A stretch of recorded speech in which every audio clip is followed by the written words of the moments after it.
Pass the Pigs is one of my favorite games to play with our kids. You can see these little guys down here. This is the game essentially. You've got a different point systems for how the pigs land. So you get 15 points for a leaning jowler, which is when the pig ends up on an ear like this. You can see right there. That is super cool. And then if you get double of those, then it's 60 points. It multiplies by 4 if you double at any point.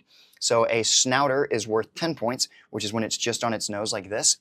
And then you've got the trotter and the razorback, which are both 5 points, or they double. The cider is only worth 1 point. I don't even play with those. Essentially, we just treat that as 0. I mean, if you want to count it, you can, but it just kind of makes the math a little more difficult, especially for young kids. And then we have an oinker, which is when like the pigs end up next to each other. You do not want that to happen. If they are ever touching, you lose all the points that you have up to that point in the game, which is not good. And then you have pig out, which is just your turn is over, which is when they land like this. Okay, so if one is up and one is down kind of situation, the dots.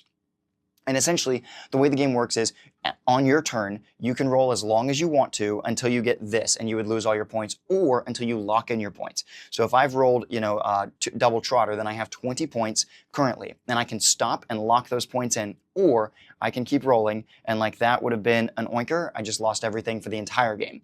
If you get this one, you only lose the points for your turn, okay? If you get this, the up and down, but they're not touching, you only lose the points for your turn. And that's Pass the Pigs. And they come in a couple of different options. This is the party edition. I freaking love this because now we can play with all these little ones, and everybody can have their own pigs, and it's kind of like a new twist on the game. I typically have always played with just a set of small pigs. I carry them around in my pocket basically all the time. Like if you ever see me in public, let's go ahead and put a pig there so they can see this. I'll go ahead and pull mine out. These guys are literally always in my pocket, these two little guys. I haven't named them yet. I guess we could have named these, but these are my little pigs. And it's just great for passing time at restaurants or in line or whatever, wherever you are. If you have a little surface, you can play the game.